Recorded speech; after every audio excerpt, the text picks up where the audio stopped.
अच्छा, ये challenge of democracy, ये है ना Sophia, Yes, ma'am. Challenge of democracy. Page number 14। Yes, अच्छा, ma'am. ओके ओके, मुझे ये बताइए कि आपको मैंने क्या ये पढ़ाया है, जियोग्राफी है ना?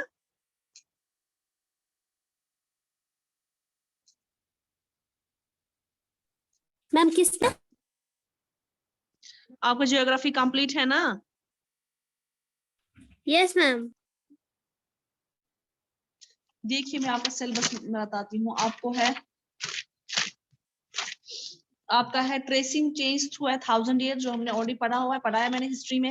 हिस्ट्री में दूसरा चैप्टर था किंग एंड द किंगडम, वो भी पढ़ाया है। उसके बाद स्विक्स में इक्वालिटी इन इंडियन डेमोक्रेसी। नहीं, अभी आपका एक और चैप्टर है, role of government in health. आपका स्विक्स में एक चैप्टर है, role of government in health, एक चैप्टर रहता है। दूसरा और रोल ऑफ जियोग्राफी, आपको मैंने जियोग्राफी में एनवायरनमेंट भी पढ़ाया है और इनसाइड आवर अर्थ भी पढ़ाया है ना? Yes, ma'am. ओके, मलिहा आज क्लास में नहीं आई है। हम 2-3 मिनट वेट करेंगे, 12:50 पे एग्जैक्टली स्टार्ट करती हूँ, क्योंकि देखते हैं 2-3 मिनट बीच बीच में आप आते हो ना, फिर डिस्टर्ब हो जाती है क्लास। अभी तक आपको सब समझ आया जो मैंने पढ़ाया? Yes, ma'am. क्वेश्चन आंसर्स किए हैं? Yes, ma'am. क्वेश्चन आंसर साथ साथ कीजिएगा, किसी को कुछ होगा तो वो बोल सकता है। क्वेश्चन आंसर, हाँ, क्वेश्चन आंसर इजीली अवेलेबल है आपको हर जगह।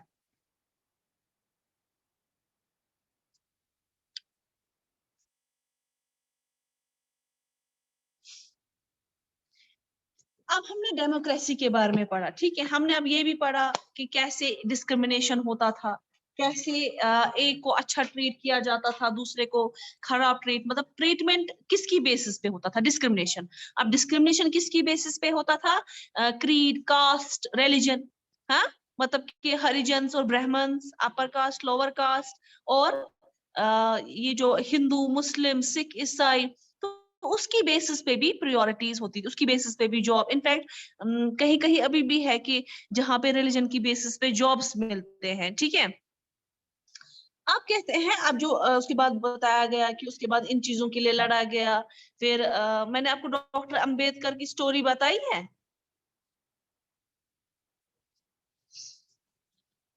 मैं बोल रही हूँ, मैंने आप लोगों को डॉक्टर अंबेडकर की स्टोरी बोली है कि नहीं? आप लोग जवाब भी नहीं दे रहे हो। Have I told you story of Dr. Ambedkar or not? Okay. Discrimination अब होता था। अब जैसे फॉर एग्जांपल वैसे अंबेडकर की बात कर रही हूँ, तो उसकी कहते हैं कि एक स्टोरी में क्या हुआ था, उसके बच्चों को जाना था उसके अपने फादर से मिलने के लिए, ठीक है, जो कहीं पे अपॉइंट था, ठीक है। तो क्या हुआ कि जब उसके बच्चे वेल ड्रेस्ड थे, तो वो स्टेशन पे पहुंचे, तो दे वर एक्सपेक्टिंग कि अब वो मेरे जो उनके जो फादर हैं, उनके सर्वेंट आएंगे वहां पे उनको रिसीव करने के लिए, ठीक है। तो ऐसा क्या हुआ कि उनके सर्वेंट वहां उनको रिसीव करने नहीं आए। तो उसके बाद क्या हुआ, जब उनको रिसीव करने नहीं आए, तो वहां पे स्टेशन मास्टर आ गया। तो स्टेशन मास्टर ने उनको बोला कि आप लोग क्यों वेट कर रहे हो, किसका वेट कर रहे हो? तो उन्होंने बोला कि हमें यहाँ गाँव जाना है, जहाँ की ट्रेन यहीं से निकलती है। तो उसको बोला, आपके पास तो टिकट्स है, आप जा सकते हो। तो उसने उन्होंने वहां से बोला, टिकट्स हैं, पर हम अपने हमारा फादर एक सर्वेंट को भेजने वाला था, हम उसका वेट कर रहे हैं, तो वो आएगा, हमें लेके जाएगा, ठीक है। अब क्या था, ये जो स्टेशन मास्टर था, तो ये बड़ा कंसर्न दिखा रहा था उसको, ये बच्चे बड़े वेल ड्रेस्ड, वेल मैनर्ड लगे, ठीक है। तो वो उनको काफी हेल्प कर रहा था। अब इन बिटवीन बातों बातों में मैंने उससे पूछा कि आप कहाँ से बिलोंग करते हो, किस गांव से वो, तो बातों बातों में उनको ये पता चला कि ये जो है ये दलित्स है, मतलब अनटचेबल्स हैं, ठीक है। तो जो ही उसको पता चला ये अनटचेबल्स, तो उसने क्या किया, उसने इन लोगों की मदद करना बंद कर दिया, ठीक है। तो डिस्क्रिमिनेशन हुआ। अब क्या हुआ कि अब उन्होंने कहा कि चलो बच्चे हैं, उनको बोला कि आप एक काम करो, अब ब्लॉक काट लो, मतलब टांगा लो और जाओ, क्योंकि ये उतना दूर भी नहीं है, आप उससे भी जा सकते हो।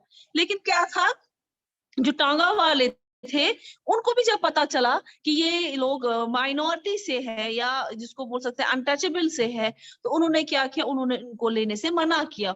Although they offered a huge amount of money, मतलब double the rent, double the जो भी उनको ये था देना था पैसा, तो उन्होंने क्या किया कि उनको कोई लेने के लिए तैयार नहीं हुआ। तो वो क्या था, ये डिस्क्रिमिनेशन था on the basis of creed, ठीक है, कास्ट।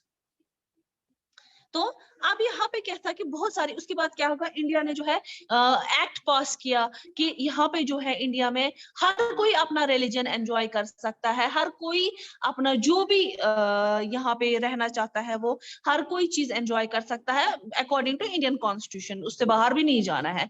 तो हर किसी को हर कोई चीज एंजॉय करने के लिए रखा गया, मतलब टू सम एक्सटेंट। उसके बाद जो है विमेन एजुकेशन को एम्पावर किया गया कि औरतों को पढ़ना चाहिए, उनके लिए जो है काफी ये हो गया। तो वुमेन्स को पढ़ नहीं पढ़ाया जाता, फिर पढ़ाया गया। अगर हम इस टाइम भी देखें तो इस टाइम पे ट्रांसजेंडर्स को भी राइट है यहाँ पे रहने का। उनकी भी, जैसे फॉर एग्जाम्पल अगर हम कोई फॉर्म भरते हैं उसमें लिखा होता है मेल फीमेल एंड ट्रांसजेंडर, ठीक है, तो ट्रांसजेंडर्स को भी इक्वल राइट है इंडिया में, वो भी सिटीजन है इंडिया के। पहले उनको नेग्लेक्ट किया जाता था, उनकी बात नहीं सुनी जाती थी, लेकिन अब जो है उनको भी इक्वल राइट्स मिलते हैं। Same is the case with the women, what they wear. जो भी कोई औरत कुछ भी पहनना चाहती है, एक ठीक ठाक ड्रेस वो पहन सकती है। तो मतलब जो ये एक्ट पास हुआ उससे हो गया कि भाई आप जो है हरिजन्स को भी नहीं स्टॉप कर सकते हो। उनको वो मंदिर में या कहीं पे भी वो जाना चाहते हैं, they want to have lunch outside, they want to sell things, they want to go to office or they want to participate in some competitive exams, all of them were allowed to do so. In fact, they were given the reservations by the government. जैसे schedule का schedule tribe होता है, minorities all होते हैं, तो उनकी reservations होती हैं, तो उनको प्रायोरिटीज मिलती हैं, ठीक है। ये सब कुछ एक बैलेंस करने के लिए, एक एनवायरनमेंट में बैलेंस करने के लिए ये सब कुछ है। अब challenge of democracy, no country can be described as being completely democratic. कोई भी कंट्री जो है उसको कंप्लीटली डेमोक्रेटिक नहीं बोल सकते हैं। जैसे मैंने आपको इससे पहले वाले लेक्चर में बताया कि जो थे साउथ अफ्रीकन क्या थे, पहले जमाने में इंग्लैंड में या अमेरिका में क्या होता था, जो साउथ अफ्रीकन होते थे वो गरीब थे सारे, वो क्या करते थे, वो अमेरिका आते थे नौकरी की तलाश में। तो नौकरी क्या मिलती थी, एज अ स्लेव, ठीक है, उनको नौकर की नौकरी मिलती थी। वो एक नौकर का काम करते थे व्हाइट्स का। व्हाइट्स कौन होते थे, इंग्लिशमैन, अमेरिकन, वो गोरे होते हैं ना, तो उनके लिए वो जो साउथ अफ्रीकन ब्लैक्स होते थे वो एक नौकर का काम करते थे। तो ऐसा हो गया कि विद द टाइम हो गया ना, विद द टाइम वहां पे एजुकेशन बढ़ गई, वहां के लोग एजुकेट होने लगे। जो नेल्सन मंडेला है, उसने क्या उसने भी इस चीज के लिए आवाज उठाई, तो स्ट्रगल किया। तो फिर क्या हो गया कि इनको थोड़े राइट्स मिलने लगे, ठीक है। उसके बाद जो भी ब्लैक आता था अमेरिका जॉब वॉब करने के लिए, पहले जमाने में उनको जॉब नहीं मिलती थी, जॉब उनकी फिक्स्ड हुआ करती थी। उनको क्या जॉब होती थी, उनको एज अ स्लेव रखा जाता था। उसके बाद जब एजुकेटेड लोग आ गए, they start applying in companies and all, तो विद द टाइम उनको एक्सेप्ट किया गया। जब उनको अच्छा, उनको काम था कि हमारी कंपनी इंप्रूव करनी चाहिए, हमारी कंपनी अच्छी होनी चाहिए, तो क्या हो गया कि वो लोग जो है वहां आ गए, ठीक है। वो लोग जो है वहां आते थे, फिर उनको कंपनीज में जॉब वगैरह मिलती थी। जो डिस्क्रिमिनेशन था ब्लैक्स एंड व्हाइट्स, ये खाली इंडिया में नहीं देखा जाता था। अनटचेबल्स, अपर कास्ट, लोअर कास्ट, ये जो है अमेरिका जो इतनी डेवलप्ड कंट्री है, वहां पे भी ये सब कुछ है, व्हाइट्स और ब्लैक। इसके बाद में वहां पे भी रूल पास किया गया कि नहीं, इनको भी बराबर राइट्स मिलने चाहिए। इससे पहले मैंने आपको एक स्लाइड दिखाई थी जिसमें मैंने एक औरत दिखाई थी कि वो जो है वो काफी थकी हुई थी, तो उसको एक व्हाइट ने बोला कि मुझे जगह छोड़ो, उसने नहीं छोड़ी जगह, जिस वजह से काफी ज्यादा जो है हल्ला गुल्ला हो गया, क्योंकि वो थकी हुई थी। वो उसको क्यों बोला गया जगह छोड़ने के लिए, क्योंकि वो ब्लैक थी, इसीलिए उसको बोला, लेकिन उसने नहीं माना। तो उसी की बेसिस पे फिर वहां पे भी एक एक्ट पास हुआ जिसमें क्या था कि equal right for the blacks also, ठीक है। तो अब यहाँ पे ये कहता है कि अब चैलेंजेस क्या क्या है डेमोक्रेसी में। यहाँ पे बहुत सारे कम्युनिटीज हैं individually trying to expand the idea of democracy, जो डेमोक्रेसी के आइडिया को आगे बढ़ाना चाहते हैं, and push for a greater recognisation of equality और existing as well as new issues. वो जो है वहां पे क्या कहते हैं कि नई नई चीजें, इक्वालिटी हर चीज में, और नए नए इश्यूज को वो आगे लाते हैं जो पॉजिटिव चेंज लाते हैं एनवायरनमेंट में। Central to this is the struggle for the recognisation of all people as equal, मतलब सब लोग जो है एक कॉन्स्टिट्यूशन की नजर में इक्वल है, चाहे वो अमीर हो या गरीब हो। उसकी एग्जाम्पल हमारे पास कांता थी, ठीक है। कांता जब लाइन में खड़ी थी वोट देने के लिए, तो वो भी वो लाइन में खड़ी थी वोट देने के लिए, सेम उसका मालिक भी उसी लाइन में खड़ा था वोट देने के लिए, वहां पे इक्वालिटी मेजर हो जाती है, ठीक है। As equal and their dignity to be maintain, dignity मतलब किसी का अपना सेल्फ रेस्पेक्ट होना, ठीक है, उसको मेंटेन करना है। अगर कोई चपरासी भी है तब भी उसको उतनी रेस्पेक्ट देनी है, क्योंकि वो तो चोरी चकारी नहीं कर रहा है ना, वो तो अपनी मेहनत से ही पैसा कमाता है ना, मेहनत के पैसे का बहुत वैल्यू होता है, ठीक है। हमें उस इंसान की रेस्पेक्ट करनी चाहिए जो मेहनत करता हो। In this various aspects of you will read about how in the in this book you will read about how this issue of equality, various aspect of a daily life in democratic India. As you read this chapter, think about whether equality of all persons are being able to maintain their dignities upheld.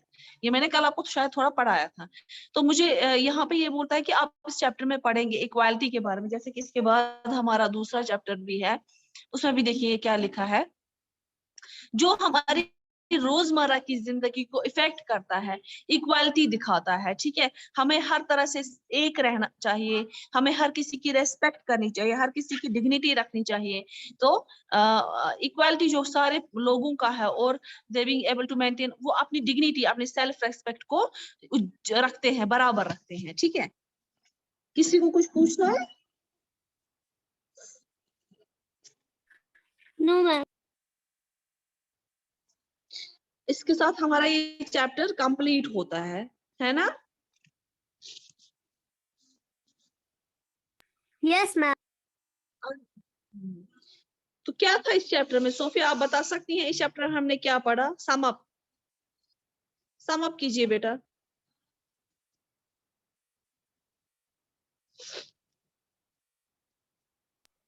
इस chapter में हमने equality के बारे में पढ़ा।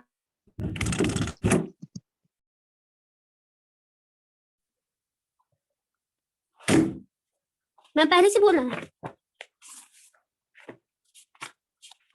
Sum up कीजिए ना, हमने क्या क्या पढ़ा, क्या क्या है, इसका क्या मतलब है, सम अप कीजिए।